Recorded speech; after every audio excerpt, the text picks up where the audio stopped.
প্রিয় দর্শক মণ্ডলী, রৌদ্রোজ্জ্বল এই দিনে উদার আকাশ থেকে এক পশলা বৃষ্টির মতো এই বর্ষা ঘন দিনে এই বর্ষাকালের শুভেচ্ছা নিয়ে সবাইকে এনআরবি টেলিভিশনের পক্ষ থেকে স্বাগত জানাচ্ছি আজকের অনুষ্ঠানে। আমি তাসমিনা। আমাদের সাথে আজকে স্টুডিওতে উপস্থিত রয়েছেন সাবিনা শারমিন। উনি টরন্টো বাংলা ফ্যাশন হাউসের কর্ণধার। আমরা আজকে একসাথে আড্ডা দিব, কথা বলবো। আমরা কথা বলবো মূলত নারীর মন, মনন, ফ্যাশন এই সব কিছু নিয়ে।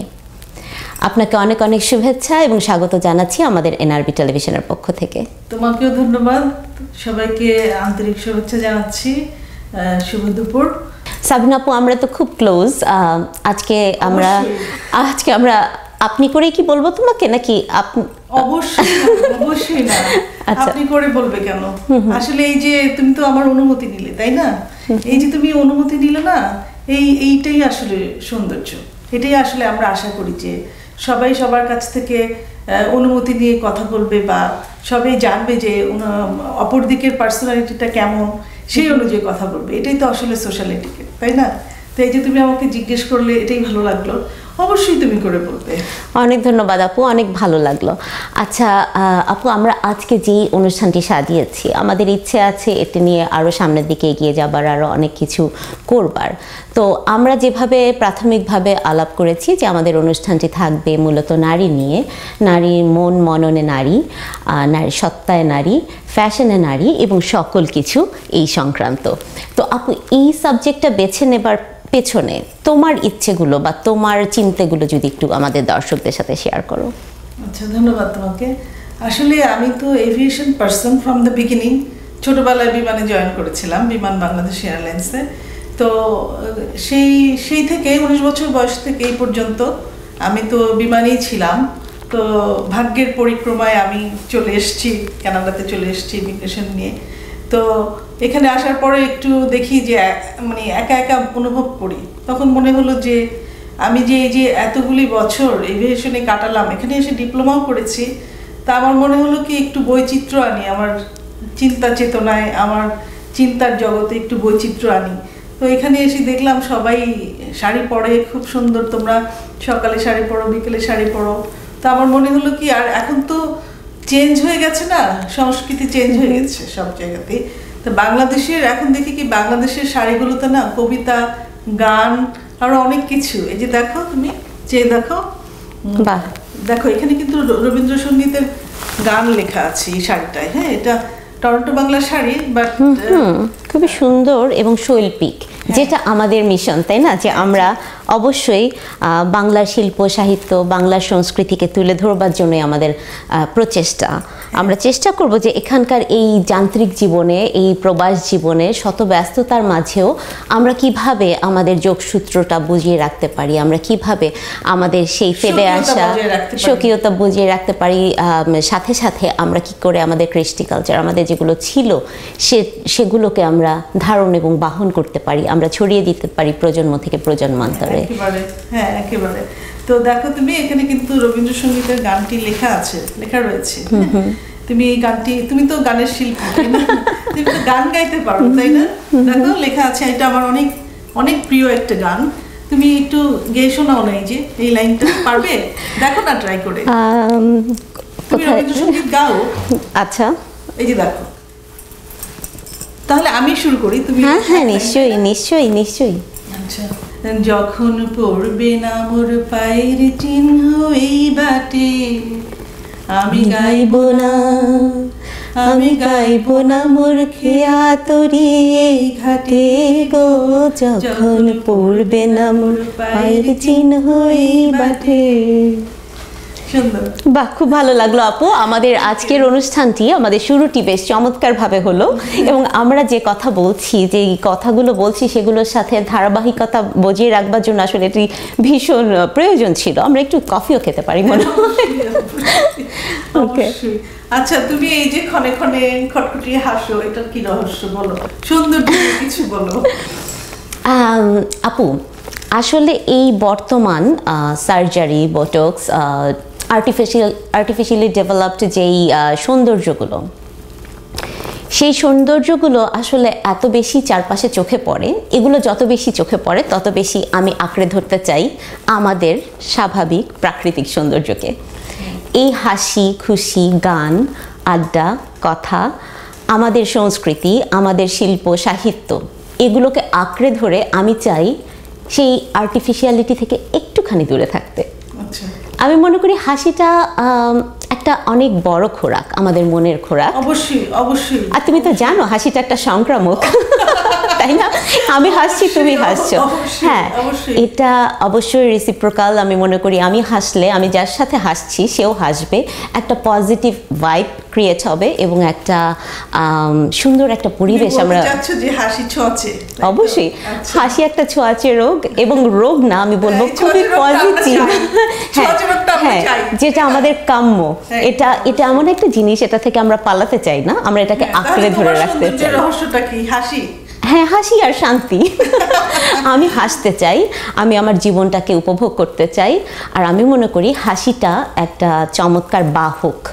মানে অনেক কথা দিয়ে যতটুকু না মানুষের কাছাকাছি পৌঁছানো যায়, আমার মনে হয় হাসি দিয়ে তার চেয়ে অনেক বেশি কাছে পৌঁছে যাওয়া যায়। হ্যাঁ, ঠিক বলেছো। আচ্ছা, তোমাকে তো আমি যতটুকু দেখেছি তুমি প্রতিদিনই দেখিয়ে শাড়ি পরো, এটা কেন? প্রায় শাড়ি পরি। কানাডাতে এসছো, কানাডাতে এসে তো এখানে অনেক ধরনের পোশাক আছে, তাই না? এই যে, কিন্তু তোমাকে আমি দেখেছি তুমি সবসময় শাড়ি পরছো। আজকে যে শাড়িটা পরেছো সেটা কোথাকার? অবশ্যই বলবো যে ক্রেডিট গোজ টু ইউ। শুধু দর্শকবৃন্দ, আমরা যে চমৎকার শাড়ি দুটো পরে আছি, এই দুটো শাড়ি আমরা পেয়েছি আমাদের টরন্টো বাংলা ফ্যাশন হাউসের সৌজন্যে, যার কর্ণধার আমার সাথে বসে আছেন সাবিনা আপু। সাবিনা আপু, শাড়ি দুটো সম্পর্কে একটু কিছু যদি বলো। এগুলো আসলে এই আমাদের দেশ থেকে কালেক্ট করা না, এটা ভারতীয় সংস্কৃতি থেকে। কিন্তু আমাদের দেশে এই শাড়িগুলো আছে কিন্তু, হ্যাঁ, সেগুলো আমাদের আছে। কিন্তু আজকে পরেছি এটা পিওর সিল্ক, তো এই শাড়িটা পরেছি।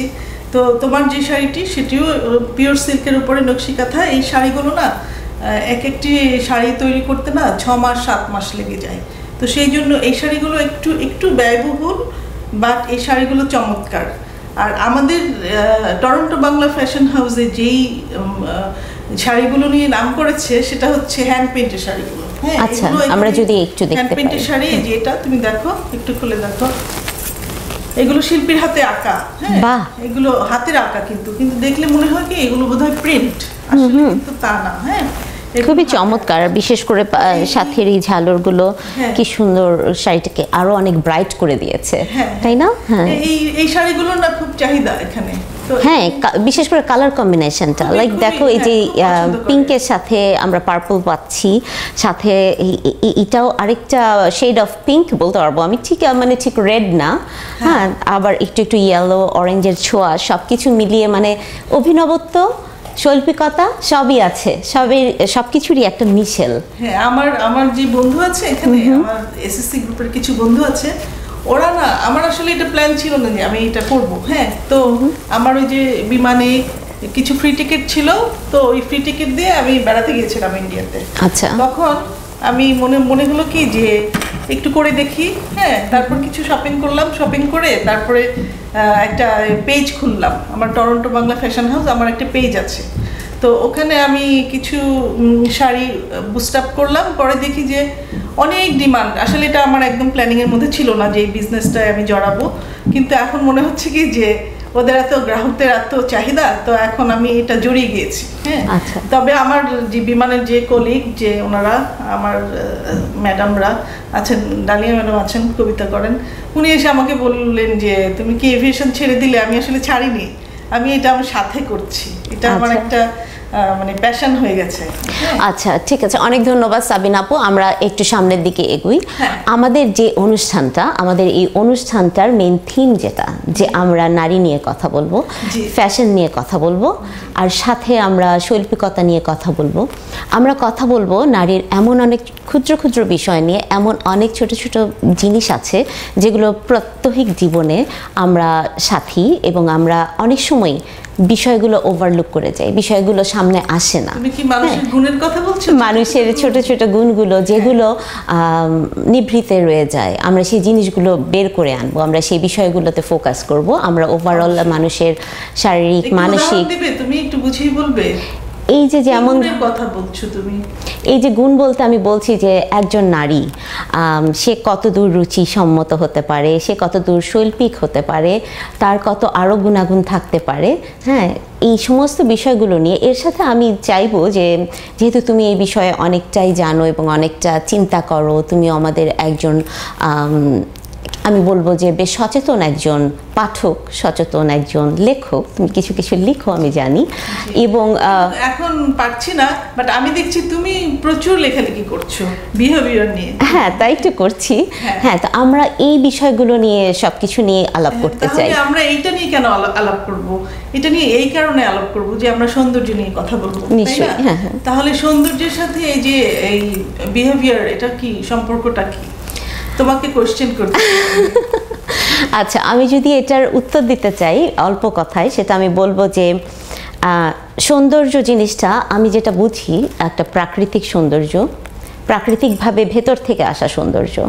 হ্যাঁ, আমি বারবারই আমি রেফার করতে চাচ্ছি যে এই যে বর্তমানে যে বটক্সের যুগ, যে সার্জারি, যেই আর্টিফিশিয়ালিটি যুগ, সেই সৌন্দর্যটা না, আমাদের ভেতরে যে সৌন্দর্যটা আছে, যেটা হাসি থেকে পাই আমরা, যেটা একটা সুস্থ জীবনযাত্রা থেকে, একটা সুন্দর সম্পর্ক থেকে, আমাদের চারপাশ থেকে, আমাদের প্রকৃতি থেকে আমরা যেই সৌন্দর্যটা পেয়ে থাকি, আমরা কিভাবে সেটাকে নার্চার করতে পারি।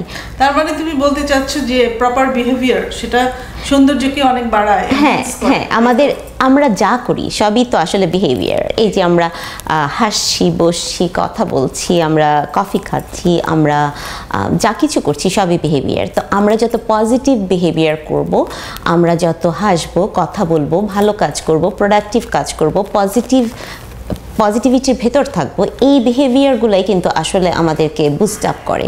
এবং সৌন্দর্য বলতে আমি সেটাই বুঝি যে একটা মানুষ যখন এই পজিটিভিটি দিয়ে মোড়ানো থাকে, তখন সেই বিহেভিয়ারগুলা সৌন্দর্য। সরি, তো তোমাকে একটু থামিয়ে দিলাম। Tasmina, as a behaviour analyst আমি তোমাকে একটা কোশ্চেন করি।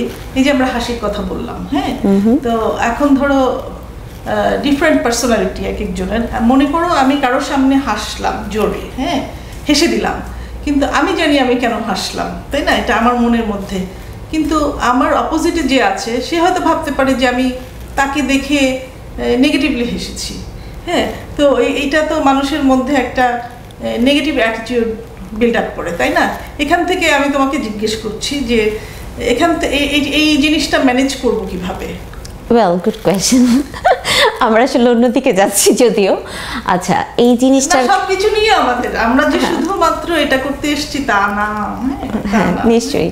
আচ্ছা, এই জিনিসটা একজন বিহেভিয়ার অ্যানালিস্ট, তোমার কথা শুনতেও আমি এসেছি, তা না হলে আমার এখানে আসার কথা না আসলে।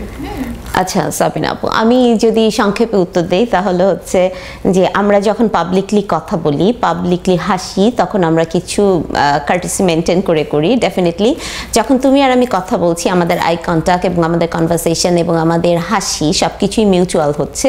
হ্যাঁ, এতে আমার মনে হয় না থার্ড পার্সন কখনোই এফেক্টেড হবে, আনলেস আমরা তার দিকে পিন পয়েন্ট করি কিংবা তার দিকে ফিরে আমরা কোনো ব্যঙ্গাত্মক দৃষ্টি দিচ্ছি অথবা হাসি ঠাট্টা করছি। সো আমার মনে হয় যে এটা একটা সোশ্যাল নর্ম এবং এটা আমাদের একটা ইনার ফিলিংস এবং সেন্স। হ্যাঁ, ঠিক আছে। তো তুমি যে বলছিলে যে প্রাকৃতিক সৌন্দর্যের কথা, যেগুলো বলছিলে, যে তাহলে তুমি কি এই যে এই আধুনিক যে সৌন্দর্য, সার্জারি, বোটক্স, এগুলোকে অস্বীকার করা যায়? এগুলো তো এখন সবাই করছে। এখন শুধু অভিনেত্রী নয়, সবাই করছে, অনেকেই করছে। তো আসলে আমি যেটা বিশ্বাস করি অ্যাজ এ বিহেভিয়ার অ্যানালিস্ট, আমি যেটা মেনটেন করি, আমার ক্লায়েন্টসদেরকে বলি এবং আমি বন্ধু মহলে, আত্মীয় স্বজন এবং সমাজে সবখানে বলার চেষ্টা করি যে ওয়াই আর্টিফিশিয়ালিটি। আমি সবসময়ই বলতে চাই যে আমরা যাতে আমাদের প্রকৃতি থেকে অনেক দূরে সরে না যাই, আমরা যাতে প্রকৃতির খুব কাছাকাছি থাকি। হ্যাঁ আপু, তুমি যেগুলোর কথা বললে, যে সৌন্দর্যগুলো বললে, যে হ্যাঁ অভিনেতা অভিনেত্রী নয় সবাই করছে সার্জারি, বোটক্স এবং আর যা করছে, হ্যাঁ সেগুলো নিয়ে আমি আসলে এখন কোনো কমেন্ট করতে চাই না। অনেকেই ভালোবাসেন সেগুলো, অনেকেই করতে চান, অনেকেই অনুপ্রাণিত হন। আমার পার্ট যেটা আমি ফিল করি যে আমি মানুষকে এনকারেজ করতে পারি, আমি মানুষকে উৎসাহী করতে পারি যে try it as a last resort. First start with the nature that are available around us, like আমরা পারি আমাদের প্রকৃতিকে ভালোবাসতে, এই যে আমাদের গানকে ভালোবাসতে, আমাদের শাড়িকে ভালোবাসতে, আমাদের চুড়িকে ভালোবাসতে, আমাদের মনের অস্তিত্বকে অনুভব করতে, এবং এই যে বৃষ্টি, পাহাড়, নদী, জল, এই সমস্ত কিছুর মাঝে নিজেদের খুঁজে পেতে, নিজেদের সুখ খুঁজে পেতে এবং সৌন্দর্য খুঁজে পেতে। আসলে তোমাকে তো এই কথাগুলো আমি আগে বলিনি, বাট তুমি বলেছো, তো এইগুলো আসলে আমার মনের কথা। তা কানাডাতে আসার পরে আমার মনে হলো যে তাহলে শাড়ির মধ্যে এগুলো এঁকে ফেলি, দেখি যে গ্রাহকরা কিভাবে নেয়। তো দেখলাম খুবই খুবই খুবই আগ্রহ, তাদের খুবই পজিটিভ ভাইব পেয়েছি। তো সেই জন্য এটা কন্টিনিউ করছি, জানি না এরপরে কন্টিনিউ করতে পারবো কিনা। তবে আমরা একটা জায়গা পেয়েছি, একটা প্লেস পেয়েছি, যেটা হচ্ছে লবঙ্গ রেস্টুরেন্টে আমরা প্রদর্শনী করেছিলাম, ওটার পাশে ডান দিকে, ওখানে আমরা একটা জায়গা পেয়েছি। অচিরেই আমরা সেখানে এই শাড়িগুলো। বাহ, এটা একটা দারুণ খবর, একটা সুখবর। দর্শকদের সবাইকেই জানিয়ে রাখতে চাই, আমাদের টরন্টো বাংলা ফ্যাশন হাউসের যেই শোরুমটি উদ্বোধন হতে চলেছে, সেখানে সবাইকে অনেক অনেক স্বাগত জানাই, এবং আশা করি যে আপনারা এসে ভিন্ন স্বাদের এবং আমাদের বাঙালি ঘরানার আমাদের অনেক কিছু পাবেন। সেখানে আমাদের থাকবে শাড়ি, থাকবে জুয়েলারি, রাইট, আরও অনেক প্রোডাক্ট থাকবে, যেগুলো আপনারা সবাই খুবই সহজে সংগ্রহ করতে পারবেন, সংগ্রহে রাখতে পারবেন। আর আপু, আমরা যদি একটু সামনের দিকে এগুই, যে আমাদের এই যে আমাদের মূল বিষয় যেটা ফ্যাশন নিয়ে আপনি আমাকে বললেন, আমি বলতে চাই যে ধরেন আমরা যদি একটু পেছনের দিকে যাই, একটু পেছন থেকে শুরু করি, মনে করেন আমাদের এক প্রজন্ম, দুই প্রজন্ম আগের কথা দিয়ে শুরু করি। এই যে আমাদের মা খালারা, আমাদের নানি দাদিরা, তারা কিভাবে ফ্যাশন করতেন, যদি আমরা সেখান থেকে শুরু করি, তাহলে আমরা হয়তো বুঝতে পারবো যে আমরা আসলে কতটুকু শেকড়টা ধরে রাখতে পেরেছি, কতটুকু আমরা বিচ্যুত হয়েছি, এবং আমাদের কি কি সুযোগ আছে to go back if that's better. হ্যাঁ, আপনি যদি একটু, যতদূর আপনার স্মৃতিতে ভাসে, আপনি যদি বলতে পারেন যে কিভাবে আমাদের মা খালারা খোপা বাঁধতেন, কীভাবে তারা বিভিন্ন ধাঁচের শাড়ি পরতেন। আমার মনে আছে যে রবীন্দ্রকালীন রাবীন্দ্রিক যুগের যেই একটা ব্লাউজের ফ্যাশন ছিল, একটা প্যাটার্ন ছিল, এখন আবার ফিরে আসছে। এভাবে আমরা কি আমাদের সেই হারিয়ে যাওয়া অমূল্য জিনিসগুলোকে, আমার কাছে সেটা অমূল্য, অনেকের কাছে থাকতে পারে, অনেকের কাছে হয়তো না, তো আপনি যদি বলেন আপনার স্মৃতি থেকে কতটুকু আপনার মনে পড়ে। আমার মাকে আমি দেখেছি যে আমরা যেভাবে শাড়ি পরি সেভাবে শাড়ি পরতেন না। হ্যাঁ, আমার মাকে একদিকে দেখেছি খুব আধুনিক নারী, আবার একদিকে দেখেছি সাধারণ নারী, তবে তাদের ফ্যাশনটা একটু ভিন্ন মাত্রায় ছিল, তাই না? তো আমি তারপরেও দেখেছি উনি অবশ্য একটা কালচারাল পরিবেশে বড় হয়েছেন। শামসুদ্দিন আবুল কালাম, কথাসাহিত্যিক শামসুদ্দিন আবুল কালাম, ওনার বোন আমার মা। তো ওনাদের ব্যাপারগুলো অন্যরকম ছিল, ফ্যাশনেবল ছিল, আবার হচ্ছে এই সাধারণ জীবনযাপনের মধ্যেও ছিল। তারপরে তারা আট পৌড়ে শাড়ি পরতেন, পেঁচিয়ে শাড়ি পরতেন। হ্যাঁ, তারপরেও মনে হয় যে না, সেই জিনিসগুলো এখন আমাদের আসলে ধরে রাখা উচিত। এইগুলো তো চলে যাচ্ছে, এই সাংস্কৃতিক বিষয়গুলো চলে যাচ্ছে, আগের শাড়ি পরার বিষয়গুলো। এই জন্য আসলে এই যে আমরা বিদেশ বিভুঁই এসে মনে হয় যে ওই জিনিসগুলো যদি আমরা একটু ধরে রাখতে পারি, আমার নেক্সট চিন্তা আছে, আমার নেক্সট মিশন আছে যে শাড়ি পরার যে স্টাইলগুলো আগের, যে 50-এর দশকের, সেগুলো দিয়ে ফটোশুট করব। আচ্ছা, বাহ, চমৎকার একটি মিশেল পাচ্ছি আপনার।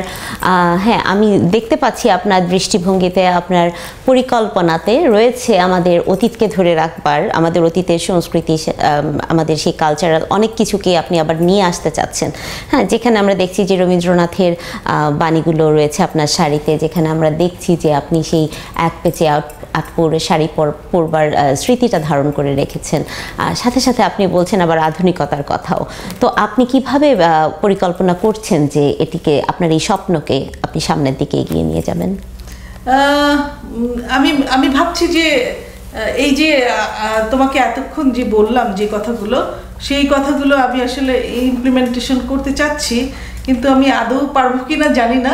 তবে আমি আশা রাখি যে পারবো, কারণ আমার সাথে না অনেক গুণবান কিছু নারী পুরুষ আছেন যারা আমার সাথে আমাকে অ্যাসিস্ট করেন, আমার কাজটাকে এগিয়ে নিয়ে যাচ্ছেন। এরা প্রত্যেকেই না আলাদাভাবে গুণী। হ্যাঁ, যেমন ধরো টরন্টো বাংলা ফ্যাশনের প্রধান প্রতিনিধি হচ্ছেন অরুণা হায়দার, উনি তো নৃত্যশিল্পী। আমরা সবাই চিনি, হ্যাঁ অরুণাদি আমাদের সবারই বেশ প্রিয় মুখ। হ্যাঁ, আমাকে অতটা চেনে না মানুষ, বাট অরুণাদিকে তো সবাই চিনে। তো ওনার অনেক গুণ, হ্যাঁ, তো সেই গুণগুলো দিয়ে উনি এতদিন পর্যন্ত এগিয়ে নিয়ে গেছে। আমি পেছনে ছিলাম, উনি সামনে ছিলেন। হ্যাঁ, ওনার প্রতি শ্রদ্ধা রেখে আমি বলছি যে উনি আসলে যে কাজগুলো, ওনার মাও, হ্যাঁ ওনার মাও, উনিও, ওনারা দুজনেই কিন্তু এই কাজটি এগিয়ে নিয়ে যাচ্ছেন। আশা করি ওনারা আমার সাথে থাকবেন এবং আছেন। আর তাছাড়া আরও কিছু মেয়ে আছে, তরুণ তরুণী আছে, আমার সাথে রুমানা আছেন। হ্যাঁ, রুমানা খুব হাস্যোজ্জ্বল একটা মেয়ে, ওরও কিছু স্ট্র্যাটেজি আছে। ওর অনেক সময় বলি যে এটা করো, ও আবার নিজের থেকে কিছু কিছু কাজ করে, যেটা আমার খুব ভালো লাগে। তো তারপরে তুমি তো আছোই, তুমি তো ছিলে আমার সাথে। আছি, সাথে সাথে আছি। তো সবাই মিলেই কাজটা করি আসলে। হ্যাঁ, তো আপু আমি তুমি যদি একটু খোলামেলাভাবে বলো যে তোমার এই যে একটা প্রজেক্টটা, এই যে কাজটা তুমি করছো, এটা কি সম্পূর্ণ তোমার শখের, নাকি এটা কোনো বাণিজ্যিক দৃষ্টিভঙ্গি আছে, নাকি এটা নিয়ে তোমার ফিউচার পরিকল্পনাটা কি? আসলে আমি কিন্তু আবারও বলছি পুরোনো কথা, এভিয়েশন প্রফেশনাল। হ্যাঁ, তো আসলে এটা শখেই তৈরি করেছিলাম, মানে শুরু করেছিলাম শখেই, কিন্তু পরে এসে দেখলাম যে এটা ভালো কস্টিং কিন্তু। হ্যাঁ, বাইরের থেকে মানুষ বোঝে না, কিন্তু ভেতর থেকে দেখলে যখন কাজটা করি তখন মনে হয় যে আসলে প্রত্যেকটা পদে পদে কস্টিং অনেক বেশি। তো আগে ভাবতাম যে এই শাড়িটা যে এত দিয়ে কিনছি, এটা তো আসলে এত দাম না, এটা আসলে এত দাম নিচ্ছে কেন। কিন্তু আমি এখন বুঝতে পারি যে কোথায় কোথায় কস্টিংটা হয়। হ্যাঁ, যেমন ইন্ডিয়া থেকে শাড়ি আনানো, বাংলাদেশ থেকে শাড়ি আনানো, এগুলো নিয়ে এসে যে ডিএইচএল যে নিয়ে আসে, এখানে অনেক কস্টিং হয়। হ্যাঁ, তারপরে হচ্ছে যে ওখানে যেই কস্টিংটা আর এখানে কস্টিংটা কিন্তু মেলে না। হ্যাঁ, তারপরে হচ্ছে যে এখানে এয়ারপোর্টে একটা ট্যাক্স আছে, এয়ারপোর্টে একটা ট্যাক্স নেয়। তারপরে হলো বাসায় আসলো, বাসায় আসার পরে তারপর বুস্টিং করতে হয়, আমার পেজে বুস্টিং করতে হয়, তারপর ফটোশ্যুট করতে হয়, ফটোগ্রাফার লাগবে। হ্যাঁ, তারপরে হচ্ছে যে এই আমাদের যে অ্যাডগুলো যায় সেগুলো তো টাকা লাগে, তাই না? তো তারপরে হচ্ছে আমরা লাইভ করি, সেখানেও কিছু প্রিপারেশনের দরকার, সব কিছুতেই না। তারপর দেখো যে এই যে শাড়িগুলো আছে না, এই শাড়িগুলোর কিন্তু একটা ভালো একটা প্যাকেট করতে হয়, ভালো একটা ব্যাগ দিতে হয়, নিশ্চয়ই। হ্যাঁ, অনেকগুলো বিষয় আছে। তো সেইগুলোর সাথে সেগুলো একসাথে করে দেখি কি আসলে যে এই ক্যারিং কস্টগুলো অনেক বেশি। হ্যাঁ, মূল শাড়ির দাম, মূল মেটেরিয়ালটা হয়তো অত বেশি না, বাট এই যে ক্যারিং কস্টটা অনেক বেশি। সেই জন্য মনে হয় যে এটা তো আসলে শখ হিসাবে আর থাকছে না, এটা আসলে কস্টিং আছে। তো তার মানে এটার একটা বাণিজ্যিক পরিকল্পনা আছে। এখন আমি যদি শুধু শখই রেখে দিই তাহলে তো এটা আমি কন্টিনিউ করতে পারবো না আসলে। হ্যাঁ, তো সেই জন্য একটা কস্টিং ধরতে হয়, ন্যূনতম কস্টিং রেখে তারপর আমরা এটা তারপর আমি এটাকে খুব পজিটিভলি নিব। আমি বলবো যে তুমি তোমার শখের জায়গাটাকে মজবুত করার পথে হাঁটছো, তাই তো? তোমার শখটা এটা আমার সাথে থাকবে, আমি এটাই আশা করছি। সেটাই, তোমার শখটা রয়ে গেল, তোমার স্বপ্নটা রয়ে গেল। এখন হচ্ছে শখ আর স্বপ্নের কম্বিনেশনে তুমি এগিয়ে যাবার জন্য প্রস্তুত হচ্ছ। তারপরে আরো একটি ব্যাপার আছে, দেখো যে এখানে 8-9টি ছেলে মেয়ে কাজ করে। হ্যাঁ, এখানে ওদের কিন্তু একটা কর্মসংস্থান হলো, ওদেরকে কিন্তু তাহলে তারা এটা ভলান্টিয়ারি করছে না, মানে দে আর গেটিং পেইড। আচ্ছা, সেটা একটা চমৎকার দিক যে তুমি এটা এভাবে, আমরা যদি এভাবে দেখি যে এটাও সমাজ সেবার একটা সুন্দর পন্থা। এই যে আমাদের তরুণ সমাজ, বাংলাদেশ থেকে আসা অনেক মানুষ কর্মহীনতায় ভুগছে, তাদের এটা একটা কর্মসংস্থান হচ্ছে। আবার অনেকে কাজ করছে কিন্তু কাজের পাশাপাশি তাদের আরো একটু কাজ করার জায়গা রয়েছে এবং ইচ্ছে রয়েছে, তুমি সেই সুযোগটি করে দিচ্ছ তাদেরকে। এটাও একটা চমৎকার যারা কাজ করছে তারা মেইনলি একটা কাজ করে, এটা সাপোর্টিভ হিসেবে কাজ করে, এটা একটা সাপোর্ট কাজ, তাদের উইকেন্ডের কাজগুলো আসলে করে। তো এটা ভালো যে বাংলাদেশ থেকে যে ছেলে মেয়েগুলো আসে, যারা আসেন তারা কিন্তু আমাদের সাথে কাজ করছেন, তো এটা একটা ভালো দিক।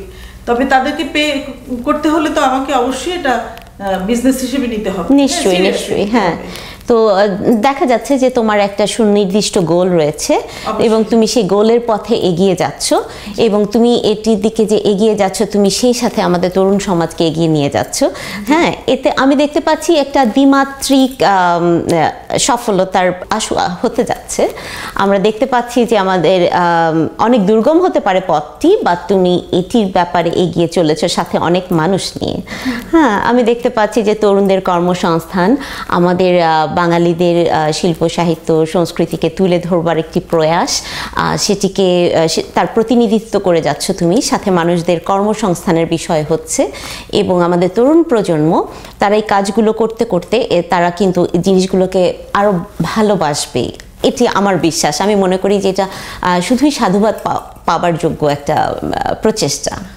চেষ্টা করছে তাসমিনা। একটি বিষয় সেটা হচ্ছে যে এই যে ওরা কাজ করছে, এখানে লাভ হচ্ছে আর না হচ্ছে ওদেরকে কিন্তু পে করা হচ্ছে প্রপারলি। হ্যাঁ, তো অনেক সময় দেখা যায় যে ওরা যে কষ্টটা করছে, কষ্টটা কিন্তু অনেক।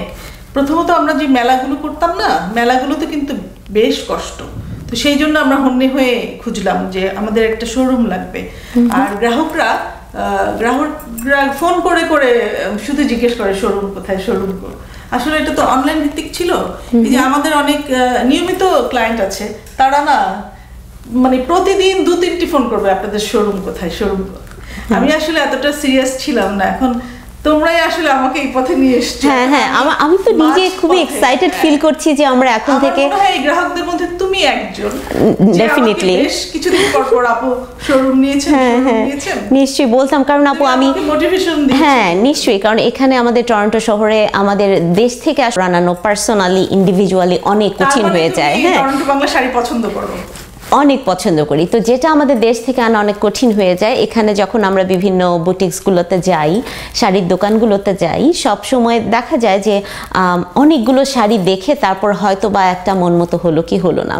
কিন্তু আমি এটা নির্দ্বিধায় বলতে পারি, আমার দর্শকদেরকেও আমি জানিয়ে রাখতে চাই যে আমি যতবার টরন্টো বাংলা ফ্যাশন হাউসে গিয়েছি কখনো নিরাশ হতে হয়নি। এবং কখনো নিশ্চয়ই আমার খুবই পছন্দের, এটা পিওর সিল্ক, খুবই soft and it has all the colours I love.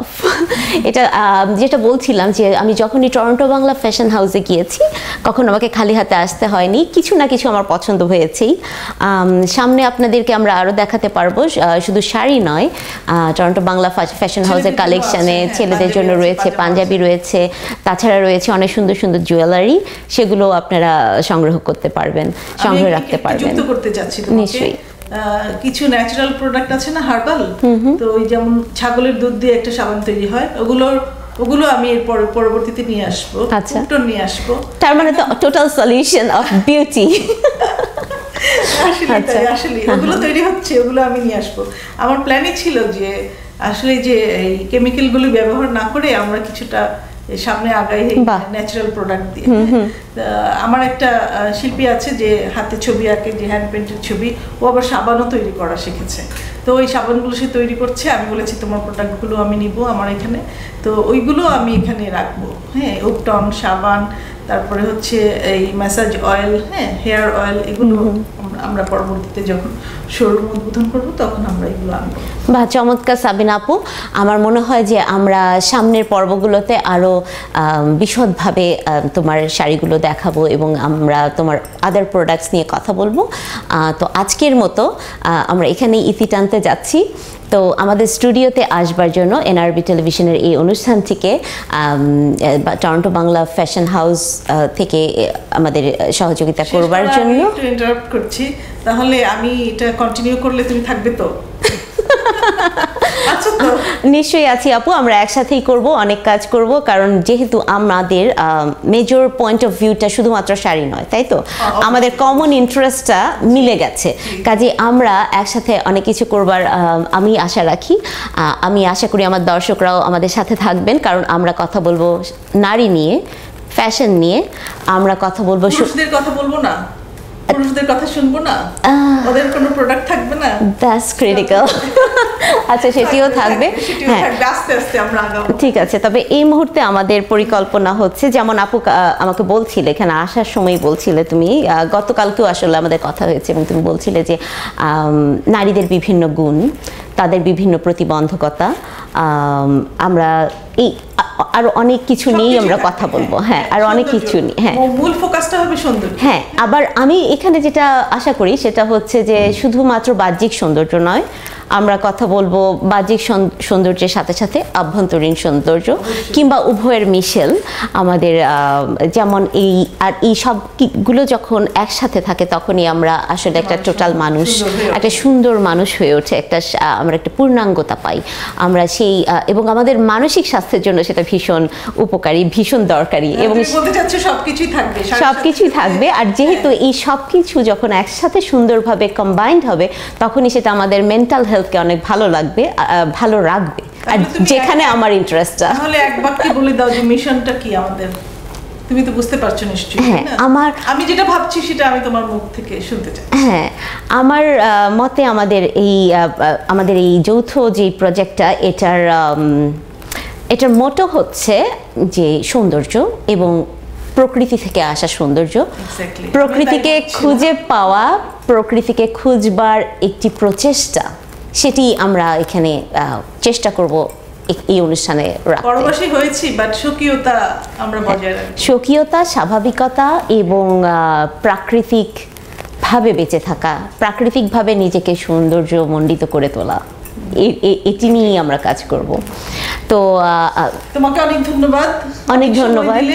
হ্যাঁ, সাবিনা আপু, আপনাকে অনেক ধন্যবাদ আজকে আমাদের এনআরবি স্টুডিওতে এসে আমাদেরকে এত তথ্য দেবার জন্য, আপনার অমূল্য কিছু চমৎকার জিনিস প্রদর্শন করবার জন্য, আপনার অনেক দর্শন, আপনার অনেক চিন্তা ভাবনা, স্বপ্ন আমাদের সাথে শেয়ার করবার জন্য। আজকের মতো এখানেই এনআরবি টেলিভিশনের পক্ষ থেকে আমি তাসমিনা সবার কাছ থেকে বিদায় নিচ্ছি। সবাই অনেক ভালো থাকুন, সুস্থ থাকুন, মন খুলে হাসুন আর প্রাণ খুলে বাঁচুন।